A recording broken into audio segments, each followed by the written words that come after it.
Bonjour à tous et à toutes. Alors aujourd'hui, je me propose de vous parler du logarithme népérien d'un réel strictement positif, de vous faire une introduction. Alors pourquoi si tôt dans l'année? Parce que j'avais des élèves, quand j'enseignais encore, qui me disaient au bout de quelques jours qu'ils avaient vu le logarithme décimal en sciences physiques et que ça leur posait parfois problème. Et puis l'intérêt, c'est que tout ce qu'on va voir aujourd'hui, ensuite dans certains chapitres de terminale, ça permet de résoudre certaines questions plus facilement. Vous trouverez dans le descriptif de la vidéo le polycopier en format PDF, ainsi qu'un lien vers mon nouveau blog où je dépose des documents de terminale spécialité, terminale maths experte notamment, et puis aussi des documents en liaison avec l'enseignement supérieur. Alors à l'écran, vous voyez une figure réalisée avec le logiciel GeoGebra, avec un nombre m que j'ai créé, qui est un curseur qui va varier entre -2 et 8 ici.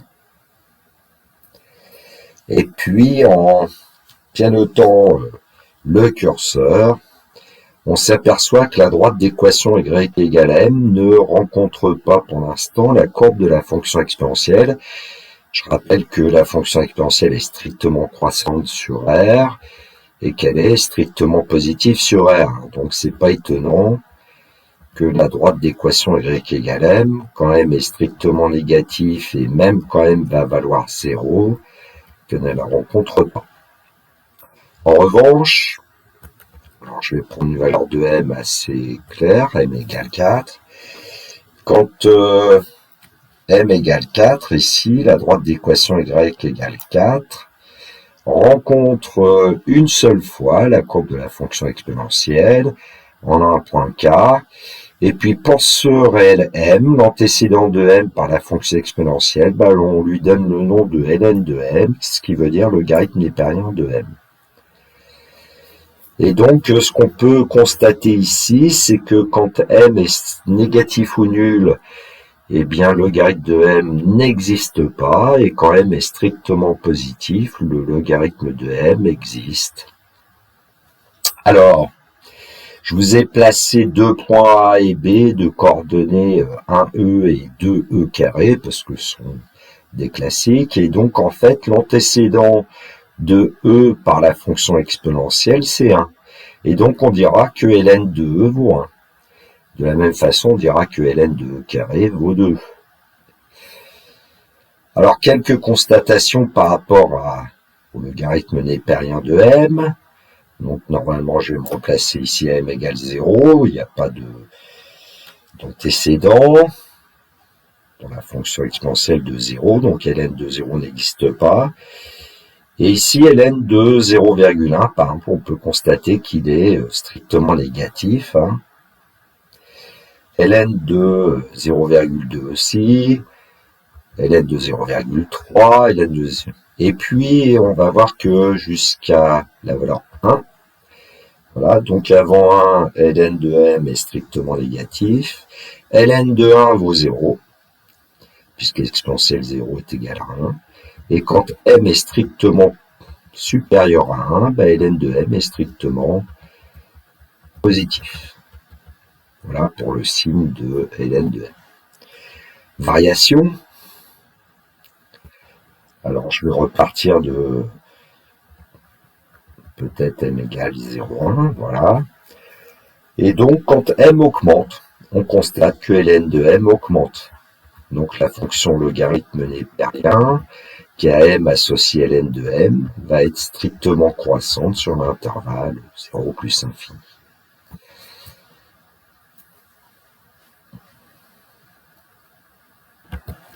Petite animation juste pour le plaisir des yeux.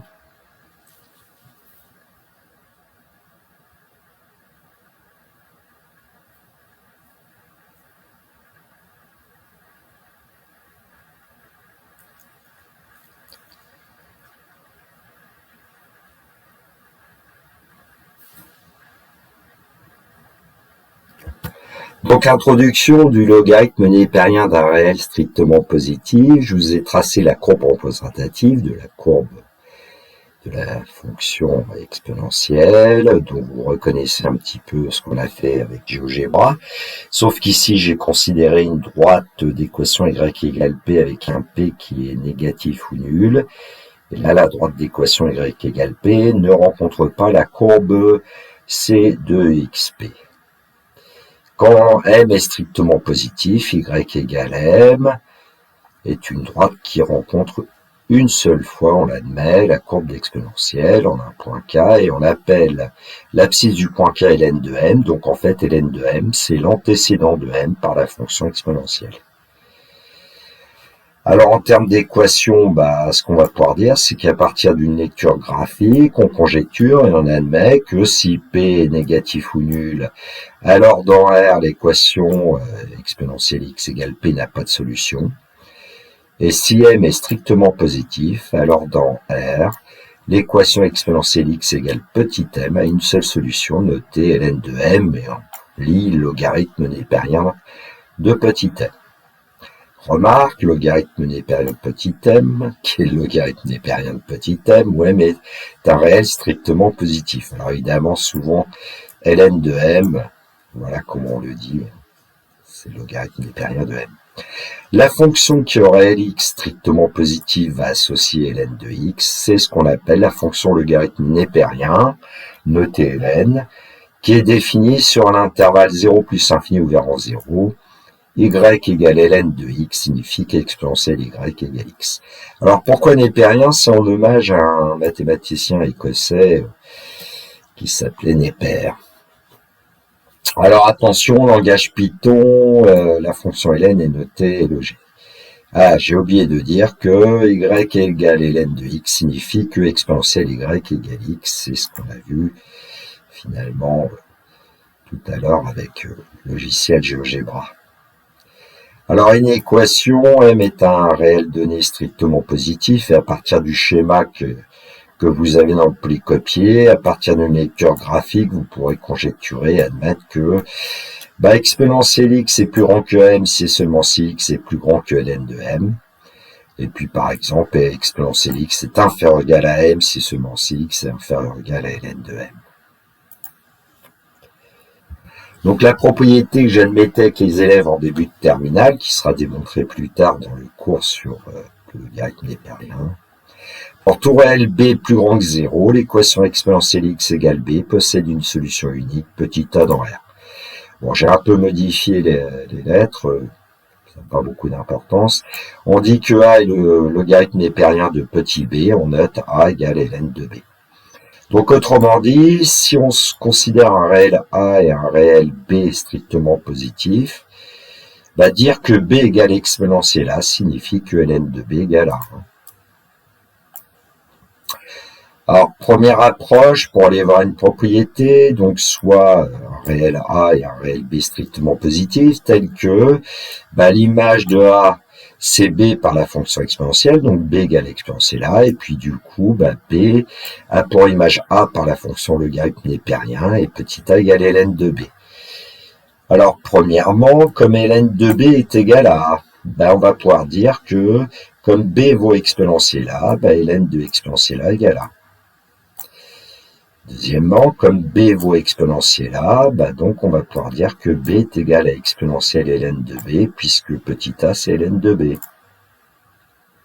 La propriété, pour tout réel a, ln d'exponentielle a égale a, et pour tout réel b strictement positif, exponentielle de ln de b égale b. Alors souvent je faisais utiliser la calculatrice à mes élèves, alors, soit avant cette propriété, soit après, on va le voir maintenant.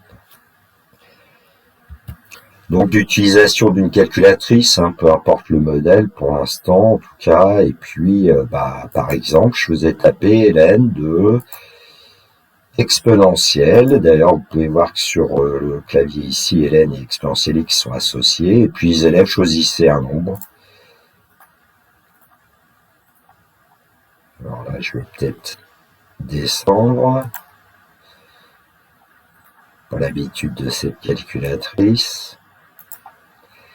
Voilà, ln d'exponentielle 1,5, on obtient 1,5. Prenons un nombre négatif maintenant. Alors avec second précédent sur une TI, on réécrit ce qu'on avait déjà écrit et puis on peut modifier. Donc là, je vais taper moins 0.5 par exemple. Évidemment, je fais des choses qui ne servent à rien et puis, pof, moins 0.5. Bon, passons à exponentielle de ln d'un nombre strictement positif.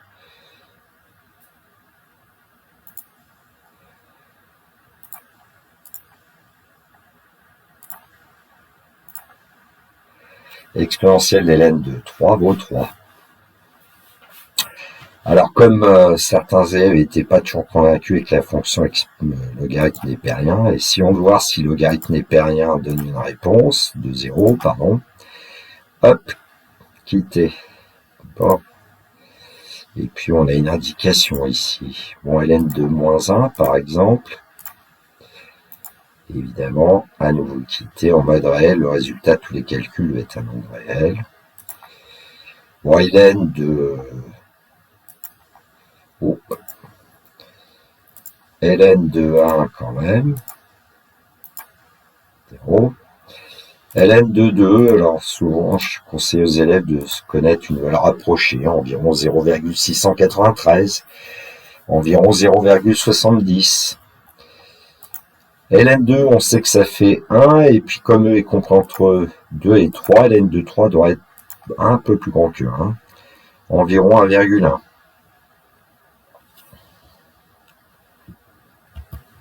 Approche 2, alors on considère deux nombres A et B strictement positifs, et là on va comparer ln de A et ln de B. Alors on dit que ln de A est strictement plus petit que ln de B, et en passant par la fonction exponentielle, ça veut dire que l'exponentielle ln de A est strictement inférieure à l'exponentielle ln de B. On conserve le sens de l'inégalité puisque la fonction exponentielle est strictement croissante sur R, et du coup on obtiendra A plus petit que B.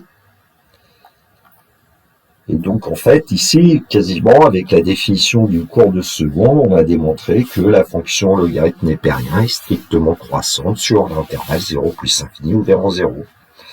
Bon, évidemment, on a aussi la propriété que l'égalité ln de A égale ln de B signifie qu'exponentielle ln de A égale exponentielle ln de B, ce qui signifie que A et B sont égaux, et donc...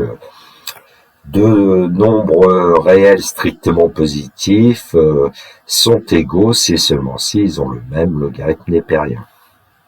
Donc cette propriété 2, eh bien, on répète, premièrement, ln de A strictement inférieur à ln de B signifie que A est strictement inférieur à B, et puis ln de A égale ln de B signifie que A égale B. Approche 3, on considère un nombre réel x strictement positif.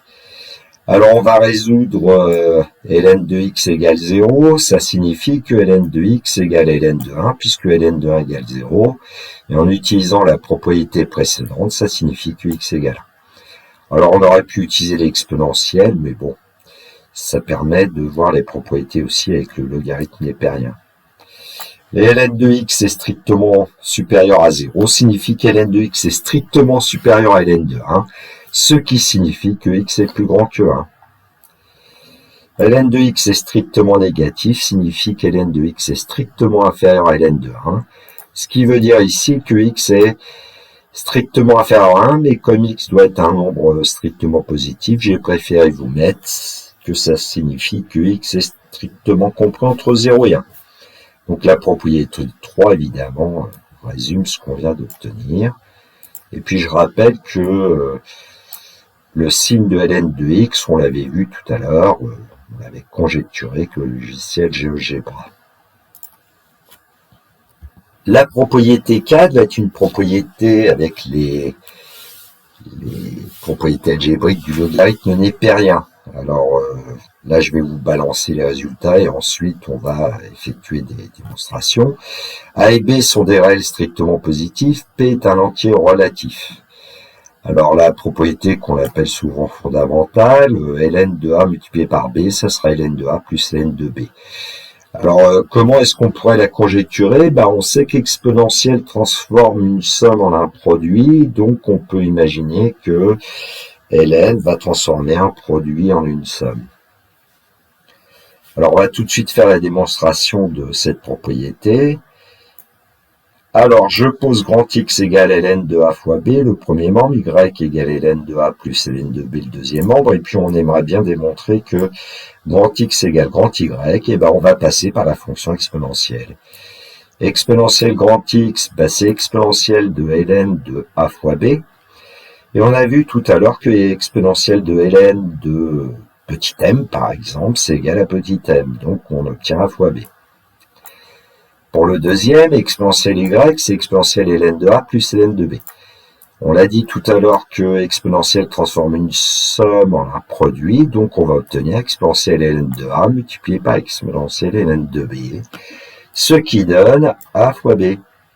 Donc en fait, exponentielle x est égal à exponentielle y. D'après le cours de première, on peut dire que grand x égale grand y, et donc ln de a fois b égale ln de a plus ln de b. Alors la deuxième propriété va consister à démontrer que ln de a divisé par b est égal à ln de a moins ln de b. Alors pour la démontrer, on va utiliser une petite astuce, on va utiliser en fait le fait que le logarithme népérien d'un produit est égal à la somme des logarithmes, et en choisissant ln de b plus ln de a fois b, a divisé par b, pardon. Ce qui fait que c'est ln de b fois a sur b. Et donc, ln de b plus ln de a sur b est égal à ln de a, et on obtient donc la propriété ln de a sur b égale ln de a moins ln de b. Troisième propriété, on va démontrer que ln de 1 sur b est égal à moins ln de b. On va utiliser la propriété numéro 2. ln de 1 divisé par b, c'est ln de 1 moins ln de b, d'après ce qu'on vient de faire dans la deuxième propriété avec a égale 1. Et comme le logarithme népérien de 1, c'est 0, on obtient le logarithme de 1 sur b égale moins ln de b. Alors la quatrième propriété consiste à démontrer que ln de a puissance p égale p ln de a, alors avec p antirelatif et a évidemment un réel strictement positif. Alors là, on va repasser par l'exponentielle, c'est ce qu'il y a de plus simple. Donc on va appeler grand S le premier membre, ln de a puissance p, et puis le deuxième membre p ln de a, on va l'appeler grand T, et on va considérer l'exponentielle de grand S, c'est exponentielle de ln de a puissance p, donc ça donne a puissance p.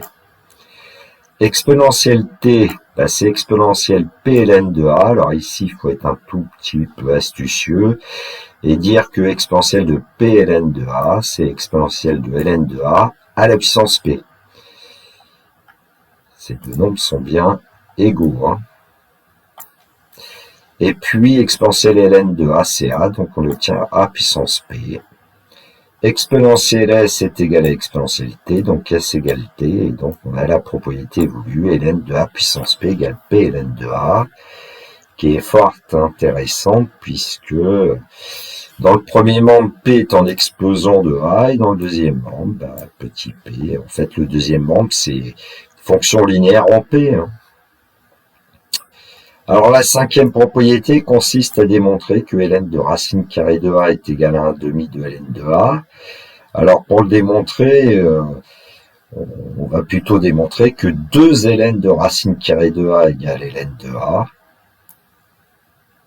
Pourquoi? Parce que en regardant la propriété précédente avec petit p égale 2, 2 ln de racine carrée de a, c'est ln de racine carrée de a au carré. Et donc, ça nous donne 2 ln de racine carrée de a égale ln de a, puisque le carré de racine carrée de a, c'est a. Et on obtient ainsi la propriété voulue. Retour sur une calculatrice. Alors là, on va représenter la courbe de la fonction logarithme népérien. Donc, je vais aller dans f de x tout en haut à gauche sur ti, là, et puis taper tout simplement ln de x. Alors, évidemment, le problème, c'est que la fenêtre est peut-être pas adaptée. On va voir, tiens. Graphe. Bon, là, on voit rien, évidemment. Ah, un petit bout, là. Allez, on règle la fenêtre tout en haut. Alors, on sait que le x min, on peut prendre 0. Alors, qu'est-ce qu'on va prendre comme x max? Par exemple, tout à l'heure, on a vu que pour e carré, l'image, c'était 2. E carré, c'est un nombre qu'on prend entre 7 et 8. Allez, on va prendre 8. La graduation de 1 en 1. Y min. Alors, on a vu que le logarithme d'un réel strictement compris entre 0 et 1 peut être négatif. Bon, je vais prendre moins 2. On verra bien. Et puis, pour Y max, ici, 2 va presque suffire. 2,25. Pourquoi pas, après tout. Bon, ici, je vais pas m'embêter. Je vais prendre une graduation de 1. Donc, voilà la fonction logarithme népérien dont on a tracé un morceau de sa courbe représentative en fait. Et donc entre 0 et 1, on constate bien que le logarithme népérien est strictement négatif. Ln de 1, c'est ici, on obtient 0. Et puis ensuite, quand le nombre réel est strictement plus grand que 1, ln de x est strictement positif. Alors on pourrait créer aussi un petit tableau de valeurs pour régler la fenêtre. Alors je vais le faire. On définit la table tout en haut au-dessus de fenêtre, là sur TI. Alors, début de table 0, normalement, la calculatrice devrait nous donner une erreur. Alors, prenons un pas de 0,5 par exemple. Et puis, dans table, tout en haut à droite, au-dessus du graphe, on va obtenir, quelques valeurs. En général, approchées de la fonction logarithme népérien. D'abord, on retrouve que ln de 3, c'est environ 1,1. ln de 4, environ 1,386. Alors en fait, ln de 4, c'est ln de 2 carré, c'est 2 ln de 2. Donc ce nombre-là devrait être le double de celui qu'on avait trouvé pour ln de 2. Et le double de 0,69, c'est bien 38. Bon. Alors avec le logiciel GeoGebra, je vous ai colorié en rouge le morceau de la courbe représentative de ln qui se situe en dessous de l'axe des abscisses, en bleu le morceau de la courbe qui correspond à ln de x plus grand que 0, avec ici moins plus, ln de 1 vaut 0 et la fonction ln est strictement croissante. Alors on peut se rendre compte que quand x se rapproche de 0, on a l'impression que ln de x va prendre des valeurs négatives de plus en plus grandes en valeur absolue. Donc on va dire que quand x tend vers 0 plus, ln de x tend vers moins l'infini. Alors c'est moins évident de voir que quand x tend vers plus infini, ln de x tend vers plus infini, on va l'admettre. Donc le tableau de variation de la fonction logarithme népérien, où j'ai colorié en rouge et en bleu pour qu'on puisse accéder plus facilement au signe de ln de x ensuite. J'ai placé l'image de 1, c'est 0, l'image de e, c'est 1, et l'image de e carré, ça serait 2. Et puis on n'oublie pas la double barre en 0, puisque ln de 0 n'existe pas. Le tableau de signes est pratiquement évident ici. Donc, quand x est strictement compris entre 0 et 1, ln de x est strictement négatif, ln de 1 vaut 0. Et quand x est strictement supérieur à 1, ln de x est strictement positif.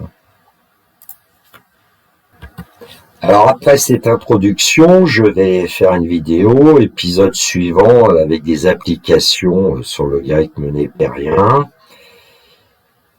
donc des exercices.